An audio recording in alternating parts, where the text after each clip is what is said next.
ना मैं योगी जी का विरोध करता हूँ, ना मैं मोदी जी का विरोध करता हूँ। मैं उस आइडियोलॉजी का विरोध करता हूँ जो इंसान को इंसान से डिफरेंशिएट करता है। कार की फेलियर थी वहाँ पे 68 लाख रुपए हॉस्पिटल के बाकी थे और ऑक्सीजन नहीं थे अवेलेबल, ऑक्सीजन नहीं आ पा रहे थे। जब योगी जी उसको पंचिंग बैग बना के जब मारते हैं तो बहुत से लोग जो है खुश होते हैं। कोलकाता आता हूँ, इतना प्यार मिलता है कि बार बार आने का मन करता है। एक अजीब सा कनेक्शन हो गया है। मुझे याद है कि 2018 में पहली बार जब मैं कोलकाता आया था तो एक दिन के लिए आया था और पर वो प्रोग्राम जो है स्टे जो है 7 दिनों के लिए स्टे हो गया, लंबा हो गया। और जब भी लोगों से मिलता था लोग गले लगाते थे, लोग अपने घर बुलाते थे।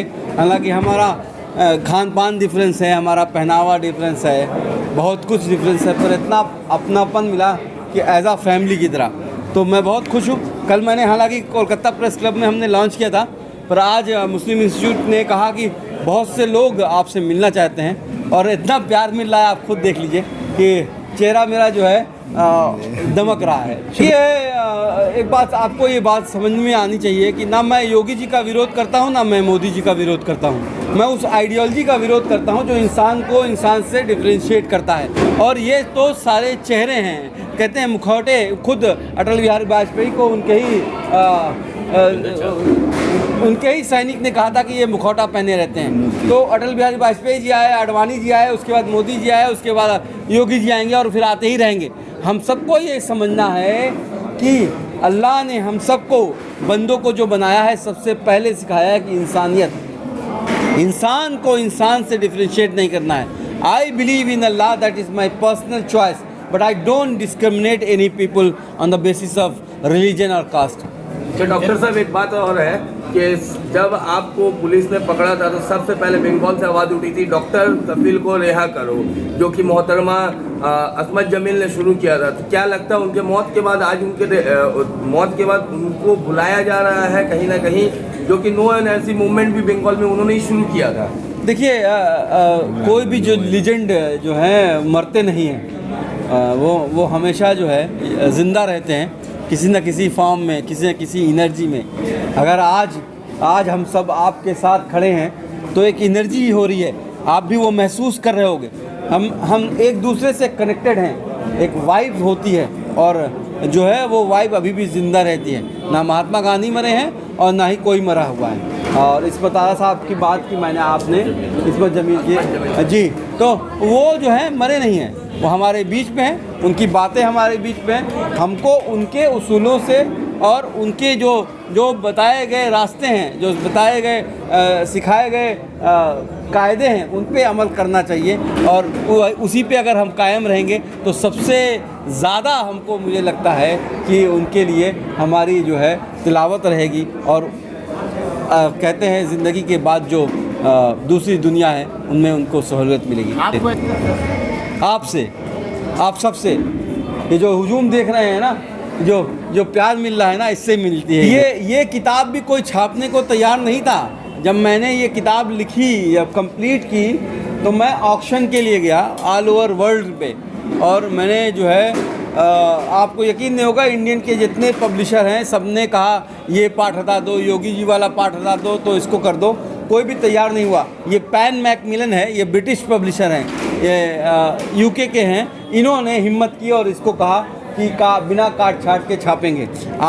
आप हिंदी का और उर्दू का मैं ट्रांसलेट करा के रखे हुए हूँ कि मैं उसको पब्लिश करूँ, क्योंकि ये कहानी जो है सबसे ज़्यादा हिंदी में लोग जो पढ़ेंगे, जो बोलते हैं, हमारी जो लैंग्वेज है, पर हम कोई छापने को हिंदी में कोई तैयार नहीं हो रहा है। आपको बुक दे रहा हूँ, आप इसको बंगला में ट्रांसलेट कराइए और पब्लिश कराइए। अब मैं आपको यकीन दिलाता हूँ कि मैं राइट्स दूंगा। मेरी दिली ख्वाहिश है कि हर लैंग्वेज में, और सिर्फ अभी तक मैं आपको सच बताऊं तो सिर्फ अभी तक मलयालम यानी केरल से ऑफ़र आया है कि मलयालम में पब्लिश करेंगे बुक को। तो ये मेरे लिए एक प्राउड की बात होगी कि अगर कोई बंगाल से पब्लिशर जो है रेडी हो जाए। आज मैंने हक साहब से भी बात की थी और मैंने कल भी कहा है और आज आप सबके माध्यम से कहना चाहूँगा, कोई भी जो पब्लिशर है और वो बंगला लैंग्वेज में इसको छापने के लिए तैयार है बिना काट छाट के, तो मैं राइट्स उसको देने को तैयार हूँ। क्या पब्लिशर वो डर रही है, पब्लिशर क्या डर रही है छापने से? हाँ, डरती है, कहती है कि ये पार्ट योगी जी वाला पार्ट हटा दो, ये पुलिस वाला पार्ट हटा दो, ये जुडिशरी वाला पार्ट हटा दो, यूपी के इलेक्शन के बाद छापेंगे। तो ये लोगों के मन में डर है, पर मुझे लगता है कि जल्द ही जो है हिम्मत होगी और आपके बीच में, आपके लैंग्वेज में किताब होगी। आपने कहा कि भूख पीड़ी जब दिल्ली में किए 3 दिनों बाद आपको थाने बुलाया गया, उसका एक्सपीरियंस थोड़ा बताया, उन्होंने क्या कहा थाने में, आपने बताया? नहीं, मैं दिल्ली के बाद मैं जो हूँ राजस्थान जयपुर में गया, वहाँ पे पब्लिश किया और मैं यहाँ आ गया हूँ, तो मैं अभी उनसे मिला नहीं हूँ। आपको बता दूँ कि मैं हिस्ट्री शीटर हूँ। हिस्ट्री शीटर अगर आपको पता हो, जो लिस्ट निकली है यूपी के ड्रेडेड क्रिमिनल्स में, उसमें चौथे नंबर पे डॉक्टर कफील का नाम है। तो वो हर महीने थाने बुलाते हैं। मैं हर महीने जो है वो थाने पे जाके उनको बताना पड़ता है कि मैं कहाँ हूँ और क्या कर रहा हूँ। जुल्म मेरे साथ कहाँ बहुत हुआ है, जुल्म तो बहुतों के साथ हुआ है जिसकी स्टोरी आपको पता ही नहीं है। हज़ारों लोग मार दिए गए हैं। अभी 1000 किसान मर गए और उसके बाद कानून वापस लिया गया है। CAA NRC के वक्त आप मुजफ्फरनगर यूपी में एक शहर है जहाँ पे 8 साल के लड़कों को पुलिस ने गोली सीधे सीधे मारी है। जुल्म जो है वो 70% भारतीयों के साथ हो रहा है। अब पूरे इंडिया, मतलब ना, across the society, across the religious, ये जुल्म ये सरकारें करी आ रही हैं। चाहे कोई भी सरकार रहती है, वो आपको कीड़े मकोड़ों की तरह देखती है। नहीं तो मैं पूरा इंडिया घूमता हूँ और हर किसी से पूछता हूँ आपको क्या चाहिए, 2 वक्त की रोटी, एक मतलब इज्जत की रोटी, अपना घर हो, जब बच्चा बीमार हो तो अच्छे से अच्छे हॉस्पिटल में इलाज हो जाए, जब पढ़ने जाए तो अंग्रेजी मीडियम में पढ़े, IIT एम्स में वो भी पढ़े, और जब पढ़ लिख ले तो नौकरी मिल जाए। 75 साल से यही तो मांग रहे हो। अब बात क्या की जाती है, अली बजरंग बली की बात करते हो, शमशान कब्रिस्तान की बात करते हो, अब्बा जान की बात करते हो और जिन्ना की बात करते हो। बनाओ मंदिर, बनाओ, जो जितने ज़्यादा मंदिर बनाने हैं बनाओ, मुझे कोई मतलब एतराज़ नहीं है।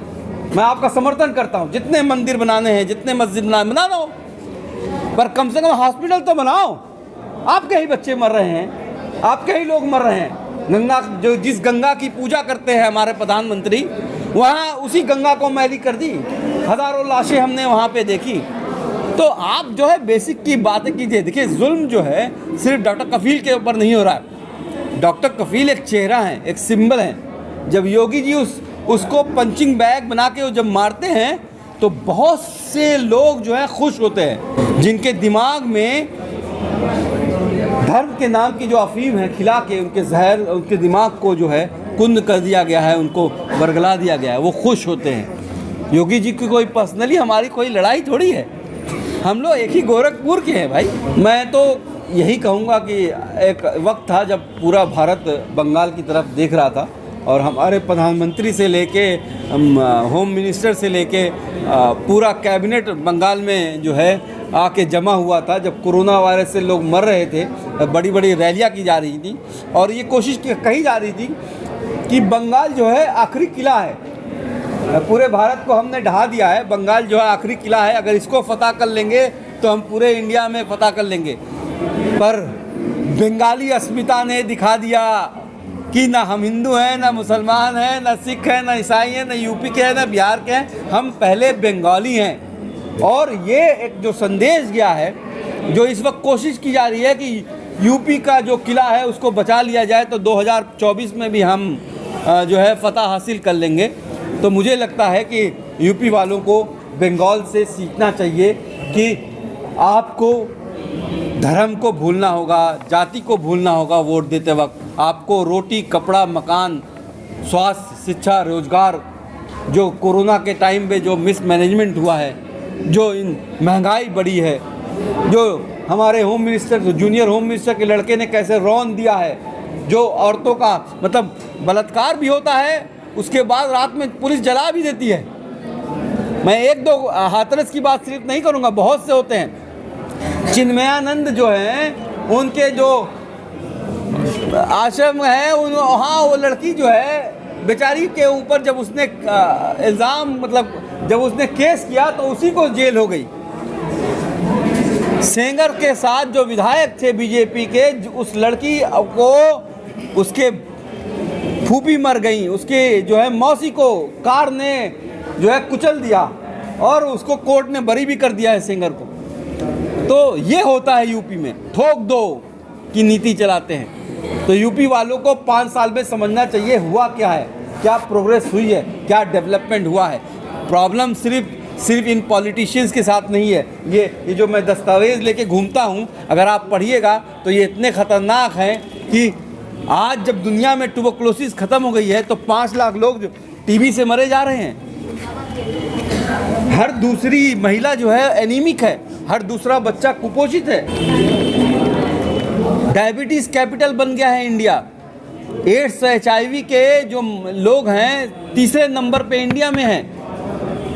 प्राइवेट सेक्टर का देखिए $372 बिलियन का बिजनेस इंडिया में हो गया, यानी कि 27 लाख करोड़ का। यानी बाहर से लोग आके इलाज इंडिया में करा रहे हैं, वो पैसा दे रहे हैं, डीलक्स रूम में रह रहे हैं। लेकिन हमारे ही गरीब बेचारे, हमारे ही देश जिसके लिए आज़ादी ली गई, वो उनको जो है रोज बेड के लिए और ऑक्सीजन के लिए तड़प तड़प के मरना पड़ रहा है। दर्द नहीं है। और मैंने जो है किताब जो है बहुत हैप्पी एंडिंग के साथ ख़त्म की है। हीरो मरा नहीं है, हीरो जिंदा है और उसका सेकंड सिक्ले आएगा। ये the Gorakhpur hospital tragedy, a doctor's memoir of a deadly medical crisis, doctor कवित साहब ने लिखा है। This is an eye opener. ये तो यूपी के हर घर में इस वक्त जाना चाहिए, ताकि यूपी में जो इलेक्शन होने वाला है उन लोगों को पता चले कि वोट किसको दे रहे हैं, किस सरकार को दे रहे हैं, किन लोगों को दे रहे हैं, जिन्होंने एक सेवियर को, जिन्होंने बच्चों को बचाया है। 52 घंटे लगातार दौड़ भाग करके, मेहनत करके, मुशक्कत करके 500 सिलेंडर्स इकट्ठा किया है, जबकि सरकार की फेलियर थी। वहाँ पे 68 लाख रुपए हॉस्पिटल के बाकी थे और ऑक्सीजन नहीं थे अवेलेबल, ऑक्सीजन नहीं आ पा रहे थे। जो ऑक्सीजन सप्लायर्स थे उन्होंने इनकार कर दिया था कि ऑक्सीजन नहीं देंगे, और ऑक्सीजन नहीं होने की वजह से वहाँ अमवात होने लग गए थे, मौतें हो रही थी, बच्चे मर रहे थे, बड़े मर रहे थे। ये दर्द हर इंसान, वो इंसान को यूपी में इस बार समझ में आया होगा जब कोविड के वक्त ऑक्सीजन की कमी की वजह से वहाँ लाशों की भरमार हो गई थी। मैं यूपी वालों से, आप लोगों के चैनल के माध्यम से अपील करना चाहता हूँ, ना आप ये दर्द को भूलें, ना अपने घर वालों के दर्द को भूलें कि कोविड के वक्त किस तरह से ऑक्सीजन की कमी की वजह से आप लोगों के घर वालों को दम तोड़ना पड़ा और किस तरह से नेग्लिजेंस वहाँ पे सरकार ने दिखाई आपको। और आप अपनी दर्द को इस सामने वाले इलेक्शन में अपने वोट के ज़रिए जाहिर करके इन्हें निकाल बाहर कीजिए। की कहानी जो उन्होंने सारी, मुझे भी बड़ा अजीब सा लगा ये। देखिए, मैं खुद पुलिस सर्विस में काफ़ी दिनों तक था और जेल से इस तरह की कहानी उभर के, हाँ ये ज़रूर होता था कि मोबाइल सप्लाई हो रहे हैं, ड्रग्स सप्लाई हो रहे हैं और कुछ लोग जो है नशा लेते हैं और कुछ पैसे दे करके घर से खाना मंगवाते हैं। ये सब बातें तो आम होती थी, जो सब लोग जानते थे। लेकिन पुलिस वाला इस तरह जुल्म करे, जिस्म खोल करके कपड़ों से आज़ाद करके मारे पीटे, अधमरा कर दे, पानी नहीं दे, ये मैंने नहीं सुना। और मैं समझता हूँ कि बंगाल के जेल में ऐसा कोई वाक़या नहीं है, आज तक नहीं हुआ, आज़ादी के बाद से आज तक। हाँ, आज़ादी के पहले ऐसे मजालिम तो हमने कहानी सुने हैं। ये जबर इस्तेदाद का एक दौर था, जिस ज़माने में आप देखिए दरख्तों पर मौलवी बाकर को बांध करके तोप से उड़ा दिया गया, तो वो तारीख थी अलग। लेकिन आज़ादी के बाद जो है तारीख में जो है तब्दीली आ गई, पुलिस के रवैये में तब्दीली आ गई। और मगरबी बंगाल में तो ऐसी कोई तारीख नहीं है, मुझे नहीं लगता कि ऐसी कोई तारीख मगरबी बंगाल में जेलों की तारीख। इसका जो मैनुअल है वो ऑल ओवर इंडिया एक ही होता है।